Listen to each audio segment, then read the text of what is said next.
Good day everyone, I am Gerly Diaz and I am going to discuss to you about the catechetical teaching methodology. So in this methodology, we will tackle about classroom management and teaching strategies. When we say classroom management, it refers to the wide variety of skills and techniques that teachers use to keep students organized, orderly, focused, attentive, on task, and academically productive during a class. So when classroom management strategies are executed effectively, teachers minimize the behaviors that impede learnings for both individual students and group of students while maximizing the behaviors that facilitate or enhance the learning. While in teaching strategies, which is also known as instructional strategies, are methods that teachers use to deliver course material in ways that keep students engaged and practicing different skill sets. So many kinds of instructional strategies are employed to achieve teaching and learning goals and support different kinds of students. For example, teachers may select strategies tailored to English language learners, students with ADHD, or students with learning disabilities, according to the needs of the students and the requirements of the course. We will also tackle about adapting to learning styles, special needs, and diversity. And the scope of these are multiple intelligence, paying attention to special needs, and cultural inclusivity. So let us first discuss what is multiple intelligences. So multiple intelligences is a theory first posited by Harvard developmental psychologist Howard Gardner in 1983 that suggests human intelligence can be differentiated into 8 modalities. So these are visual spatial, verbal linguistic, musical rhythmic, logical mathematical, interpersonal, intrapersonal, naturalistic, and bodily kinesthetic. So multiple intelligences refers to a theory describing the different ways students learn and acquire information. These multiple intelligences range from the use of words, numbers, pictures, and music, to the importance of social interactions, introspection, physical movement, and being tuned with nature. So in order to capture the full range of abilities and talents that people possess, Gardner theorizes that people do not have just an intellectual capacity, but have many kinds of intelligence, including musical, interpersonal, spatial visual, and linguistic intelligences. So let us have first visual spatial intelligence. These are people who are strong in visual spatial intelligence, are good at visualizing things. These individuals are often good with direction as well as maps, charts, videos, and pictures. So their characteristics, these people with visual spatial intelligence are good in read and write for enjoyment, and they are good at putting puzzles together and enjoy drawing, painting, and the visual arts. They can also recognize the patterns easily. The second one is linguistic verbal intelligence. People who are strong in linguistic verbal intelligence are able to use words well both when writing and speaking. These individuals are typically very good at writing stories, memorizing information, and reading. So their characteristics are, they can remember written and spoken information, enjoy reading and writing, debate or give persuasive speeches, and are able to explain things well, and they use humor when telling stories.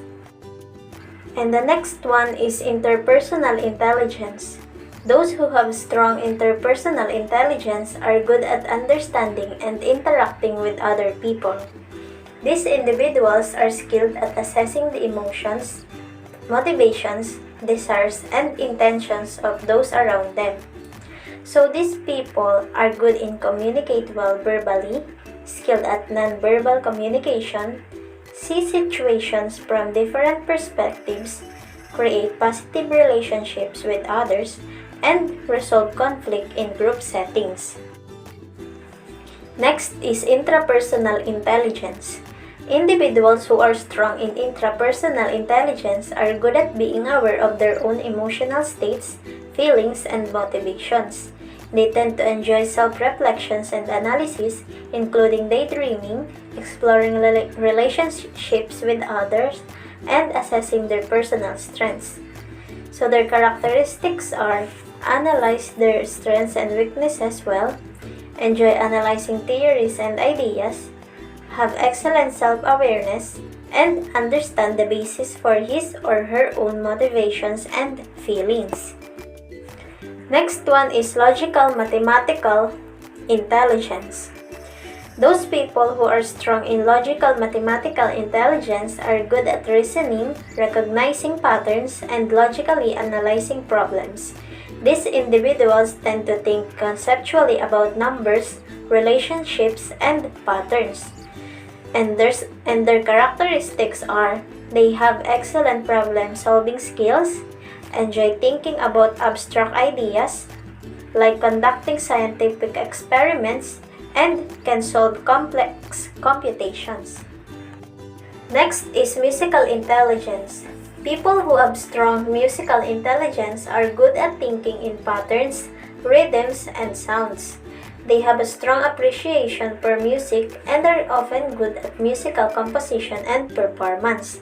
And their characteristics are enjoy singing and playing musical instruments, recognize musical patterns and tones easily, remember songs and melodies, and have a rich understanding of musical structure, rhythm, and notes. Next is bodily kinesthetic intelligence. Those who have high bodily kinesthetic intelligence are said to be good at body movement, performing actions, and physical control. People who are strong in this area tend to have excellent hand-eye coordination and dexterity. So their characteristics are they are skilled at dancing and sports, enjoy creating things with his or her hands, have excellent physical coordination, and remember by doing rather than hearing or seeing. And the last one is naturalistic intelligence. Naturalistic is the most recent addition to Gardner's theory and has been met with more resistance than his original 7 intelligences. According to Gardner, individuals who are highly in this type of intelligence are more in tune with nature and are often interested in nurturing, exploring the environment, and learning about other species. These individuals are said to be highly aware of even subtle changes to their environments, and their characteristics are they are interested in subjects such as botany, biology, and zoology, categorize and catalog information easily, enjoy camping, gardening, hiking, and exploring the outdoors, and dislikes learning unfamiliar topics that have no connection to nature. Now let us talk about the 8 kinds of smart. The first one is word smart. Word smart, or the verbal linguistic intelligence, is the centers on understanding and using words either orally or in writing. So this intelligence is responsible for the production of language and all the complex possibilities that follow, including poetry, humor, storytelling, grammar, metaphors, symbolic thinking, reading, and writing. Next one is body smart, or the bodily kinesthetic intelligence. It is the ability to use the body to express emotion, as in dance and body language, to play a game, as in sports, and to create a new product, as in invention. Refinement of either or both large and small motor skills are central in this smart. Next is number smart, or the logic smart, or the logical mathematical intelligence. Is most often associated with what we call scientific reasoning. This smart involves the capacity to recognize patterns, work with abstract symbols such as numbers and geometric shapes, and see relationships or connections between separate pieces of information. Next is music smart, or the musical rhythmic intelligence. It includes such capacities as the recognition and the use of rhythmic and tonal patterns, and sensitivity to sounds from the environment, the human voice, and musical instruments. Next one is nature smart, or the naturalist intelligence. It involves the ability to discern, comprehend, and appreciate the various flora and fauna of the world of nature as opposed to the world created by human beings. Next is people smart, or the interpersonal intelligence. It involves the ability to work cooperatively with others in a group as well as the ability to communicate verbally and non-verbally with other people. It builds on the capacity to differentiate moods, temperaments, motivation, and intentions. Next one is picture smart, or the visual spatial intelligence. It deals with the visual arts, or the painting, drawing, and sculpturing, navigation, map making, and architecture, which involve the use of space and knowing how to get around in it, and games such as chess, which requires the ability to visualize objects from different perspectives and angles. The sense of sight is key to this sport, but the ability to form from mental images and pictures in the mind is also paramount. And the last one is self-smart, or the intrapersonal intelligence. It involves knowledge of the internal aspect of the self, such as knowledge of feelings, the range of emotional responses, thinking processes, and self-reflection. This intelligence allows us to step back from ourselves and watch ourselves as an observer. Now let us move on paying attention to special needs, or giving positive attention to child with warmth and interest. By giving them positive attention, it helps them feel secured and valued. Visual impairment, also known as vision impairment or vision loss. It is a decreased ability to see to a degree that causes problems not fixable by usual means such as glasses. So if you have this kind of students who have a visual impairment, you should know how to accommodate them. You can encourage the students to use visual aids or resources that have been prescribed. For example, the magnifiers or big print books. Or even if you are going to give them an activity, you should print materials, be clear and dark. And consider the font size, it should be big. And give clear instruction as the students may misinterpret gestures and facial expressions. Next is speech and language impairment. It is a communication disorder such as stuttering, impaired articulation, a language impairment, or a voice impairment that adversely affects a child's educational performance. These impairments are basic categories that might be drawn in issues of communication involves hearing, speech, language, and fluency. So how can you accommodate students, or if you have a students with this impairment, how can you accommodate them? So be patient and listen. Do not provide words or finish sentences for a person who stutters or speaks with difficulty. So let the children or the students complete his or her thoughts. Give students with communication disabilities the opportunities to participate in class discussions as much as possible, even if extra time is necessary. And the last one is giftedness.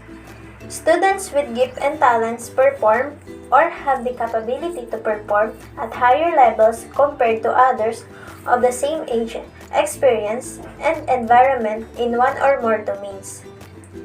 So this type of students are the rapid learners, or put thoughts together quickly. So if you have this kind of students in your classroom, or if you have this kind of students, learn how gifted students think.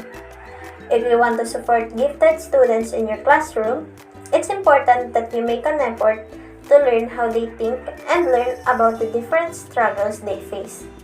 Understanding that gifted students have special needs, requirements, and trends in behavior will help you meet their needs and better support them in the classroom. Now let us move on in cultural inclusivity. It addresses and supports the needs of people from diverse cultures and values their unique contribution. So in this culturally inclusive environment, it requires mutual respect, effective relationships, clear communication, explicit understanding about expectation, and critical self-reflection. In an inclusive environment, people of all cultural orientations can freely express who they are and their own opinions and point of view. And here are the tips for practicing cultural inclusivity in a consistent manner. The first one is aware of cultural diversity, meaning you should be aware of cultural diversity, or you understand other cultures. You know and you learn other cultural practices. Being conscious of other culture-shaped values, beliefs, perception, and biases. Observing one's reaction to people whose cultures differ from one's own and reflecting upon these responses. So, being aware of cultural diversity helps dispel the negative stereotypes and personal biases about different groups.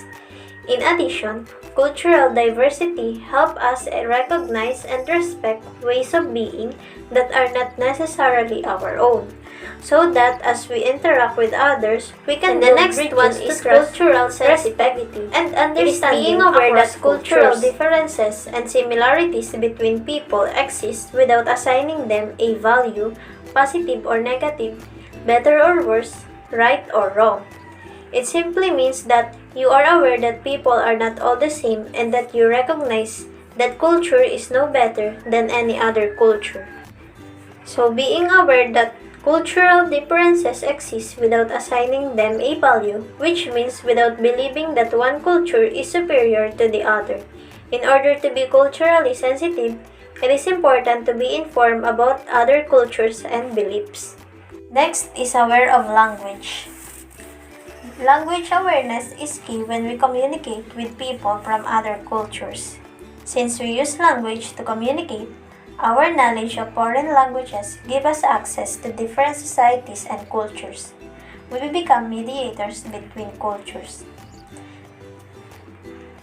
Being language aware means you understand the possible challenges that language presents to learning. These challenges might arise because a student is learning a subject through an additional language, or it might be the first time a student has come across certain vocabulary or structures in their first language. And the last one is aware of possible negative implications. When we are culturally aware, we know what is considered inappropriate or offensive to others. For example, incorrect body language and can lead to misunderstandings. Even something as simple as nodding your head in agreement can be misunderstood in places such as Greece, Bulgaria, and Albania, where shaking one's head can actually mean yes. The most important reason why we should be culturally aware is so we have an increased awareness of peoples all over the world. This helps us develop a deeper understanding of our own and others' people's cultures while broadening the mind and increasing the tolerance. So understanding cultures is essential because otherwise, it's easy for people to underestimate the impact cultural differences can have. Understanding culture is the point at which things can start to go wrong.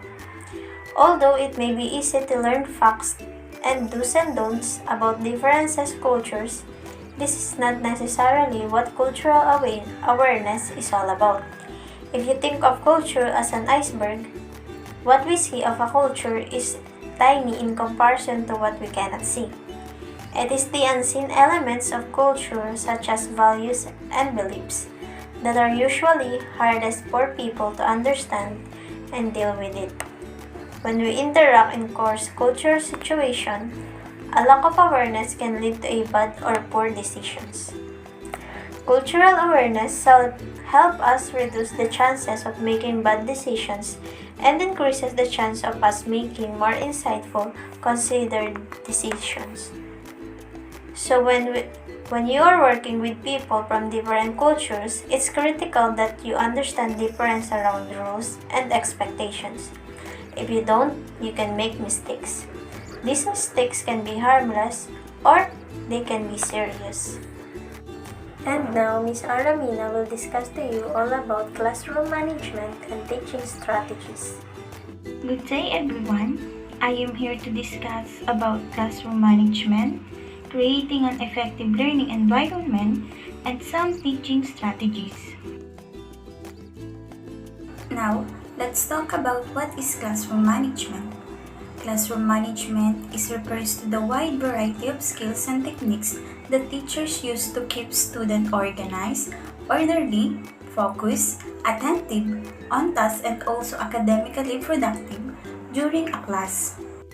Classroom management is very important because it's helped the class to have effective discipline, being prepared for class, it's motivate the learners, provide a safe, comfortable learning environment, build the learner's self-esteem, having a creative and imaginative in the daily lesson.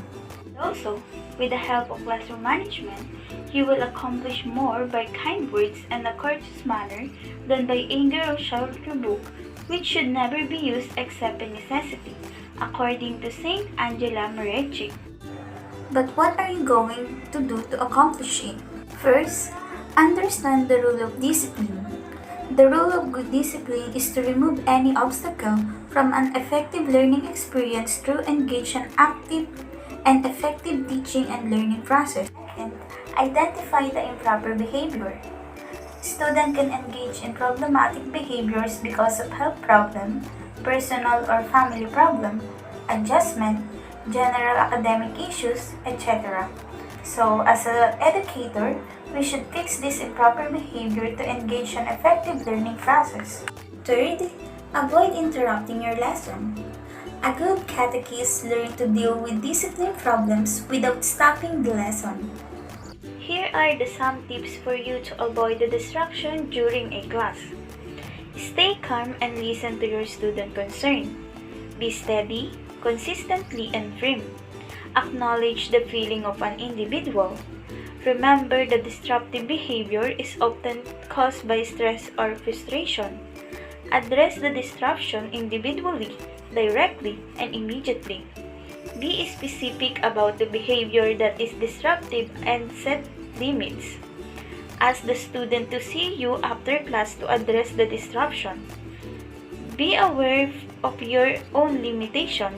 Operate within your own scope and comfort. Fourth, keep student involved.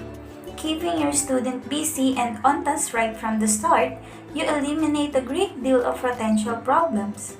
Research has demonstrated that engaging students in learning process increases their attention and focus, motivates them to practice higher level critical thinking skills, and promotes meaningful learning experiences. Ride your eyes, use name, and move around to observe your student and develop a strong connection to them. 6. Make a few rules, explain and enforce them consistently. In this way, they will practice their discipline and sense of responsibility. And lastly, avoid the following. Never send the child out of the room alone and unsupervised. Avoid being overtaught. Be careful not to use God as an enforcer. Now, let's proceed to the creating an effective learning environment. A positive classroom environment helps improve attention, reduce anxiety, and support emotional and behavioral regulation of students. When educators foster a positive learning culture, learners are more likely to acquire higher motivation that leads to wonderful learning outcomes. And here are some tips for creating an effective learning environment in the classroom. First, make a clean and neat place. Second, provide a welcoming seating arrangement. Third, provide name tags. Fourth, create a flyer center. 5. Display poster, picture, and scared object. 6. Utilize the blackboard, easel wipe of board, and overhead projector. 7. Organize a supply station. 8. Use technology. And last, straighten up before leaving. And last, let's proceed to the last topic, teaching strategy. Teaching strategy refers to the method used to help students learn the desired course content and be able to develop achievable goals in the future.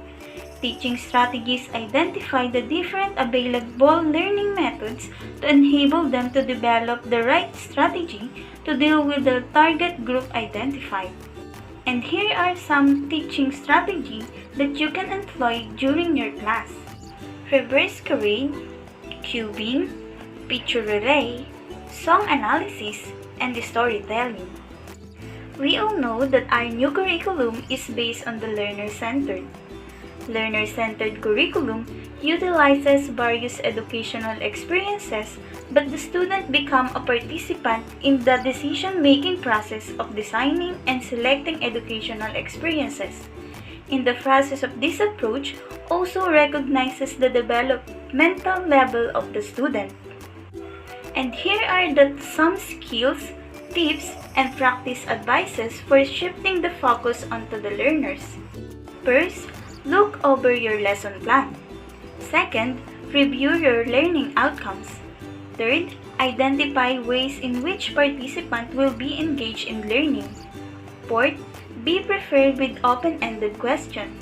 5. Develop techniques for deflecting. 6. Resist the temptation to talk too much. And that's all we hope you learned today. Thank you. God bless.